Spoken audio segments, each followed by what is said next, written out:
बिस्मिल्लाहिर्रहमानिर्रहीम एंड अस्सलामु अलैकुम जवानों और पख्तूनख्वा के प्यारे खामारानों.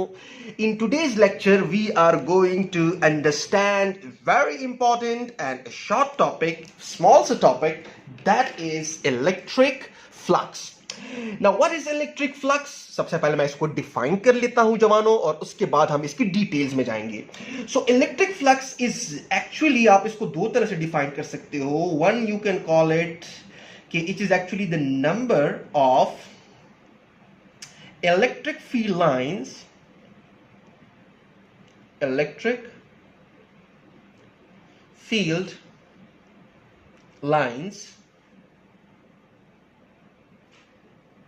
passing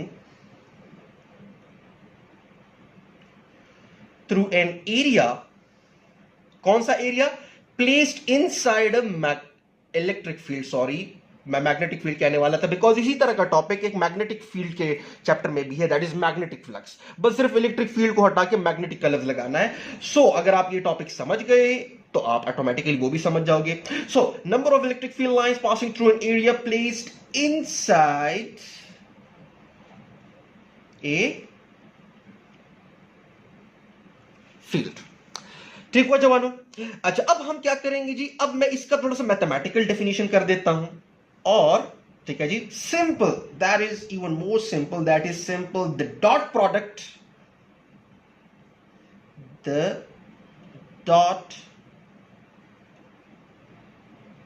product of electric field vector and area vector. याद रखिएगा, area is a vector quantity. बहुत सारे स्टूडेंट्स को नहीं पता area is a vector quantity. चलिए इसके ऊपर आते हैं. So the dot product of E and A is called electric flux.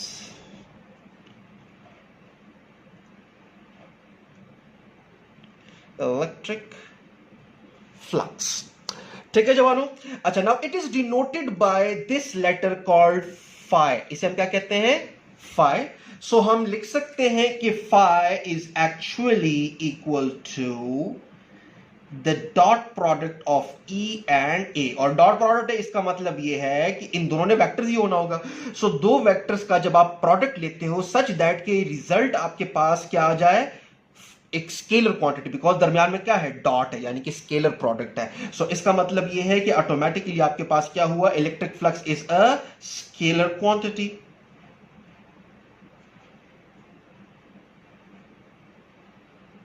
Number one. So एक बात तो आपके पास ये आ गई. दूसरा हम क्या कह सकते हैं? दूसरा हम ये कह सकते हैं कि अब इसका यूनिट क्या बनेगा. सो अगर मैं इसका यूनिट जल्दी निकाल रहा हूं, सो इलेक्ट्रिक फील्ड इंटेंसिटी आपको पता है, it is nothing but force per unit charge. और एरिया आपको पता है कि सिंपल, इसका यूनिट आपके पास है मीटर स्क्वायर. सो अगर यहां पर मैं यूनिट लगाना चाहूं, सो यूनिट यहां पर इसका बनेगा newton. Right, this is newton per coulomb into metre square. So this happens to be the unit. Right, और इधर से आप डायमेंशंस भी निकाल सकते हो. कैसे निकाल सकते हो? फोर्स के डायमेंशंस क्या है? फोर्स के डायमेंशंस है M L T power -2 because it is M A. M is the capital M is the dimension of the mass, while L t power -1 is the dimension of acceleration, divided by Coulomb के dimensions जब अगर आप निकालना चाहो या फिर charge के, so it is written in terms of current and time, so it will be ampere, that is represented by current A, and यहाँ पर time t, और यहाँ पर मीटर स्क्वायर आपके पास आ जाता है अगेन L स्क्वायर. सो आप क्या कर लो, आप इसको सेटल कर लो. सो क्या आ जाएगा? It is M, basis same है तो पावर ऐड हो जाएंगे, L की पावर 3 हो गया. राइट जवानों, टी उधर चला गया तो टी की पावर -3 हो गया. राइट, बिकॉज ऊपर जाएगा तो माइनस, और ए की पावर -1 हो गया. ठीक है जवानों? सो ये आपके पास +1 ऊपर जाके -1, बिल्कुल जी ठीक है. इसको खैर चेक कर लेना, शायद गलत हो लेकिन मुझे ठीक लग रहा है. So this is a dimensions. ठीक हुआ जवानों? अब ये तो जी, तो जितना हमने किया तो ये उसके साथ रिलेटेड जो फॉर्मेलिटीज थी वो हमने किया. अब इसको एक्चुअली समझते हैं. सो जवानों, समझने के लिए मैंने क्या करना है? मैंने इन डेफिनेशंस को मिटाना है ताकि मेरे पास स्पेस आ जाए. सो जल्दी जल्दी इसको आप लोगों ने लिख लेना है, इसका स्क्रीनशॉट लेकर, या फिर आप इसको पॉज कर सकते हो. So I am going to wipe this off.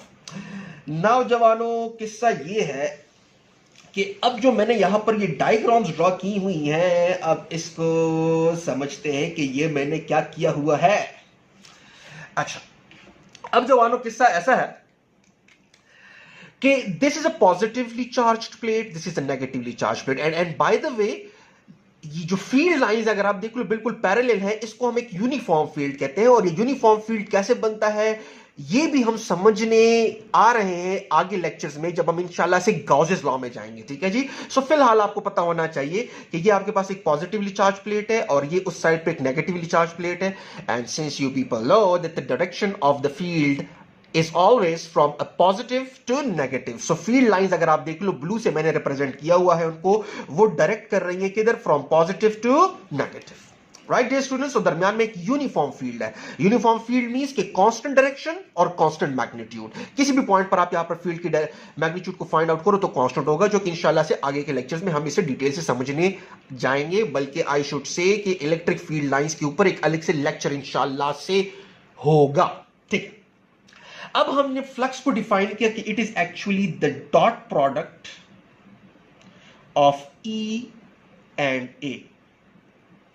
Now dot product को अगर मैं एक्सपैंड करूं, so dot product should look something like this. It should be equal to E A and the cos of the angle between E and ए।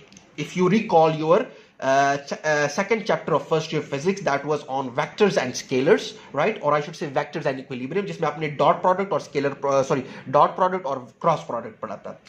अब यहां पर area, कौन सा area, let me explain this to you. Now this is an area. सबसे पहले मैं इस area पे आता हूं, right. What is the direction of the area? याद रखिएगा एरिया की जो डायरेक्शन होती है वो हमेशा क्या होती है, परपेंडिकुलर, और I should say normal to its surface. अगर आप लेटर से अगर ये बोर्ड है और इस बोर्ड की एरिया की डायरेक्शन में फाइंड आउट करना चाहूं, so it is going to be what, normal to its surface. और अगर इस बोर्ड की जो बैक साइड है उसकी डायरेक्शन फाइंड आउट करना चाहूं तो वो नीचे चला जाएगा। Late me explain it like this कि ये आपके पास एरिया है, राइट। और अगर मैं इस फेस की डायरेक्शन फाइंड आउट करना चाहूं, so the direction of this face is going to be something like this. Now this is the direction of the area vector, लेकिन दिस फेस का, इज दिस क्लियर और not? अगर इस face का मैं मालूम करना चाहूं तो इस फेस का बिल्कुल उल्टा हो जाएगा, लेकिन फिलहाल मैं ये वाला फेस कंसीडर कर रहा हूं। सो इस फेस का जो एरिया का डायरेक्शन है वो नॉर्मल टू इट्स सरफेस है, right. So area is a vector quantity because ये आता है from a cross product of length and this length, ठीक है डियर स्टूडेंट्स। सो अब यहां पर बिफोर मूविंग फॉरवर्ड, अब यहां पर तीन चीजें आपको पता होनी चाहिए। फ्लक्स जो है वो तीन चीजों पे डिपेंड कर रहा है, इलेक्ट्रिक फील्ड की शिद्दत पर, एरिया पर। कौन सा एरिया? एरिया का वो हिस्सा जो कि इलेक्ट्रिक फील्ड के अंदर पड़ा हुआ है, and the angle between area and E, या फिर नॉर्मल वेक्टर आप कह लो, इसको आप नॉर्मल वेक्टर भी कह सकते हो, ये जो आपके पास बिल्कुल एरिया के परपेंडिकुलर है, राइट, बिकॉज ये नॉर्मल पड़ा हुआ है ना। सो इसको नॉर्मल वेक्टर अक्सर औकात इसको small n with the capital letter denote कर देते हैं। अब यहां पर अगर आप देख लो, अगर मैं इस एरिया को राइट ऐसे रख दूं, if you can look it, right, let me, now it's more clear, right. एक लाइट और मैंने ऐड कर दिया, राइट। सो अगर मैं इस एरिया को ऐसे रख दूं, सो अगर आप देख लो तो ज्यादा से ज्यादा फील्ड लाइंस को मौका मिल रहा है इस एरिया के थ्रू जाने का, राइट। ये एरिया जो है इस फील्ड लाइंस के अंदर पड़ी हुई है ना, इस दो प्लेट्स के दरमियान। सो ज्यादा से ज्यादा ये जो ब्लू लाइंस है वो अगर आप देख लो, वो इसको मौका मिल रहा है इस एरिया के थ्रू जाने का। सो फ्लक्स मैक्सिमम है। सो अभी हमने फ्लक्स की कैसे डिफिनेशन की थी कि it is the number of electric field lines passing through the area, this area, इस एरिया के थ्रू जा रही है, right. So number of electric field lines passing through the area placed inside a magnetic field, right dear students? so यहां पर अब हम तीन कैटेगरीज करेंगे। so देखते जाए जरा गौर से। सबसे पहले अगर मैं देख लूं कि फ्लक्स मैक्सिमम कब होगा, फ्लक्स ने मैक्सिमम कब होना है, so यहां पर मैं लिख देता हूं मैक्सिमम फ्लक्स।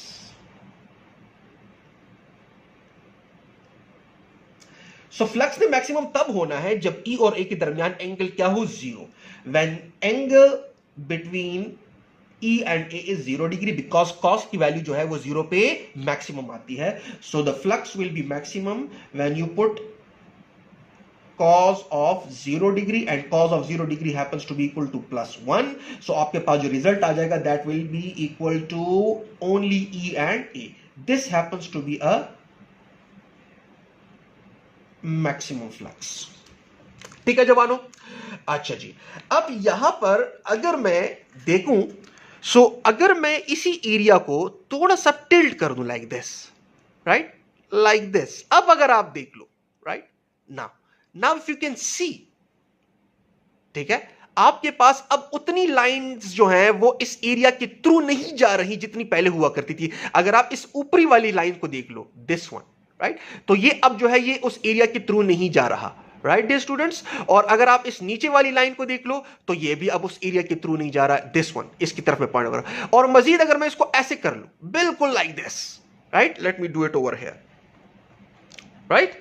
सो अगर मैं ऐसे रख दूं, सो यहां पर अगर आप देख लो तो कोई भी फील्ड लाइन जो है ये इस एरिया के थ्रू बिल्कुल मूव नहीं कर रहा, बल्कि उसके ऊपर और नीचे स्लाइड हो रही है। देखिए जब मैं थ्रू का लफ्ज लगाता हूं, थ्रू मींस कि it should B something like this, कि आपके पास क्या होना चाहिए, अगर मैं इस वाली कील को रिप्रेजेंट करूं, so through means this is through, this is through, right dear students, बिल्कुल उसके थ्रू पीर्स करके निकले। लेकिन यहां पर अगर आप देख लो, जब सिचुएशन ऐसी है तो यहां पर तो अगर आप देख लो तो फील्ड लाइंस तो ऐसे जा रही हैं, राइट, ऊपर, और उसके नीचे क्या कर रही है, स्लाइड कर रही है लाइक दिस, लेकिन उस एरिया के थ्रू नहीं जा रही। सो यहां पर फ्लक्स की वैल्यू क्या होगी, zero, because no field line is passing through the area, बल्कि they are sliding over the area. और अगर आप देख लो तो area vector is this one, this is area vector, और एरिया वेक्टर और फील्ड लाइंस के दरमियान एंगल कितना बन रहा है, एंगल अगर आप देख लो तो एंगल आपको नजर आ रहा होगा, something over here, that is 90 degree, if you can see it, right. So यहां पर आपके पास एंगल क्या है, ई और ए वेक्टर के दरमियान, ई और वेक्टर के ए के दरमियान जो एंगल है वो है 90 डिग्री। और जब 90 डिग्री एंगल हो ई और ए के दरमियान, सो याद रखिएगा cos of 90 zero, dot product 90 पे जीरो आता है, तो जाहिर सी बात है फ्लक्स में भी जीरो आ जाना है। तो जीरो फ्लक्स कब होगा, when you do this, that E A cos of 90 degree, and since cos of 90 degree happens to be equal to 0, so 0 multiplied by anything will be 0, so flux is going to be equal to 0। ठीक है जवानों, सो यहां पर आपके पास flux 0 हुआ because किसी भी field line को मौका ही नहीं मिल रहा कि वो इस एरिया के थ्रू पीर्स करके निकले, राइट स्टूडेंट्स, राइट। अच्छा, अब यहां पर मजीद अगर मैं इसको रोटेट करूं लाइक दिस, सो नाउ इस केस को अगर आप देख लो, अब अगर आप यहां पर देख लो, सो यहां पर फ्लक्स है लेकिन हम इसे नेगेटिव फ्लक्स कहेंगे as compared to the first one जो यहां पर हुआ करता था, बिकॉज यहां पर फेस और जो एरिया वेक्टर है और जो फील्ड लाइन है वो पैरेलल है। लेकिन अगर मैं इसको एरिया वेक्टर को कंप्लीटली 180 डिग्री से रोटेट कर दूं, सो अब अगर आप देख लो यहां पर, सो अब यहां पर जो फील्ड लाइंस है वो पास जरूर हो रही हैं, लेकिन अगर हम यहां पर कहेंगे कि फील्ड लाइंस एरिया के थ्रू निकल रही हैं, राइट, अब हम यहां पर कहेंगे उसी एरिया के थ्रू वो फील्ड लाइंस क्या कर रही हैं, वो इंटर हो रही हैं। सो यहां पर भी फ्लक्स मैक्सिमम ही है लेकिन in negative terms. Now negative terms का हरगिज ये मतलब नहीं है कि फ्लक्स जो है वो एक वेक्टर क्वांटिटी है, no, it is a scalar quantity. बस सिर्फ क्या है कि अगर हम उसे इलेक्ट्रिक फ्लक्स का एफ्लक्स कहेंगे तो यहां पर हम उसे इसी इलेक्ट्रिक फ्लक्स का इनफ्लक्स कहेंगे, ठीक है डियर स्टूडेंट्स। सो यहां पर आपके पास सिचुएशन क्या है कि आपके पास एक नेगेटिव फ्लक्स भी आ सकता है, और वो नेगेटिव फ्लक्स कैसे होगा, let me write negative flux के सिर्फ आपके पास एंगल क्या आ जाएगा, angle will be 180 degree, and since cos of 180 degree is negative, so आपके पास जो फ्लक्स आ जाएगा वो होगा E A, and cos of 180 degree is negative, so flux will be some negative flux, right dear students. So simple आपके पास situation क्या है, अगर मैं यहां पर ड्रॉ भी कर दूं, सो यहां पर एरिया कुछ ऐसे पड़ा हुआ है,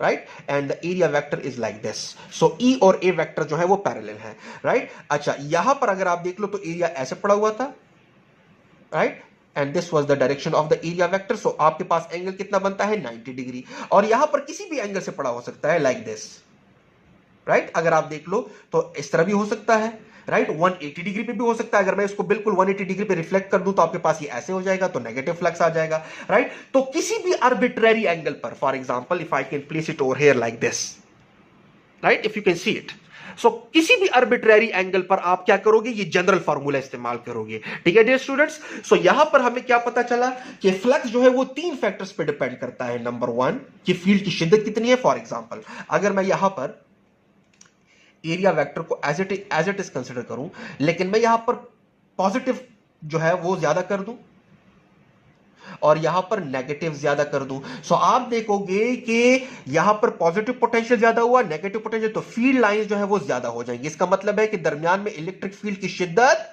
मजीद ज्यादा हुई। ठीक है जवानों, सो जब फील्ड की शिद्दत ज्यादा होगी तो इसका मतलब है जब आप ई की वैल्यू यहां पर ज्यादा पुट करोगे तो फ्लक्स ने ज्यादा आना है, नंबर वन। अच्छा, अब अगर मैं क्या कर लूं कि इस एरिया की बजाय मैं एक स्मॉल सा एरिया प्लेस कर दूं लाइक दिस, इतना सा, राइट? तो जाहिर सी बात है कि यहां पर फील्ड की शिद्दत और यहां पर फील्ड की शिद्दत बराबर है, और यहां पर जो ई और ए के दरमियान एंगल है और यहां पर जो ई और ए के दरमियान एंगल है वो भी बराबर है, लेकिन यहां पर फ्लक्स जो है वो क्या होगा, वो ज्यादा होगा, जबकि यहां पर फ्लक्स जो है वो क्या होगा, उसने कम होना है। वो इसलिए कम होना है बिकॉज वहां पर एरिया कम है। तो 1 2 3 4 5 ओनली 5 लाइंस जो है उनको मौका मिल रहा है इस एरिया के थ्रू जाने का, जबकि वहां पर बहुत ज्यादा लाइंस को मौका मिल रहा है बिकॉज उसकी एरिया का मैग्नीट्यूड क्या है, वो ज्यादा है। राइट डियर स्टूडेंट्स, तो सिंपल बात है आपके पास कि एरिया के मैग्नीट्यूड पर भी डिपेंड करता है। राइट, और फिर तीसरा जो मैंने आपको बताया कि उस एरिया की इंक्लिनेशन क्या है, यानी कि ई और ए के दरमियान एंगल क्या बन रहा है, if you can see this. Right, ठीक है डियर स्टूडेंट्स, यहां पर मैं देखूं तो देखिए मैक्सिमम फ्लक्स, राइट, बिल्कुल पैरेलल है ना, फिर फ्लक्स कम होता जा रहा है, होता जा रहा है, होता जा रहा है, जीरो फ्लक्स। राइट, ठीक है स्टूडेंट्स, फिर अब आपके पास फ्लक्स ज्यादा होता जा रहा है, होता जा रहा है, लेकिन इन नेगेटिव टर्म्स। फिर आपके पास फ्लक्स कम होता जा रहा है बिकॉज 90 एंगल आ गया है, फिर फ्लक्स ज्यादा होता जा रहा है, तो देखिए कम ज्यादा, फिर आपके पास कम फिर ज्यादा। राइट, और that's the way it goes on. ठीक है स्टूडेंट्स, सो ये बहुत ही इंपॉर्टेंट है बिकॉज हम क्या करने वाले हैं, नेक्स्ट जो हमारा लेक्चर होगा वो प्योरली किस पर होगा, वो इसी फ्लक्स पर होगा, लेकिन याद रखिएगा जवानों, that will be flux through a close surface. So in the next lecture, in next lecture we are going to discuss electric flux but through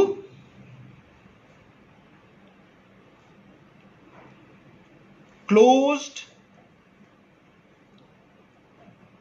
surfaces. ठीक है जवानों, बिकॉज अभी अगर आप देख लो तो मैंने जो एरिया वेक्टर लिया है या जो एरिया की वैल्यू है तो ये एक फ्लैट एरिया है। फ्लैट एरिया मींस कि अगर मैं यहां पर इसके कुछ हिस्से कर दूं, let us say like this, like this, like this, like this, so अगर मैं इनमें से किसी भी खाने का एरिया वेक्टर मालूम करना चाहूं तो वो सेम ही पॉइंट आउट करेगा, राइट, लाइक दिस।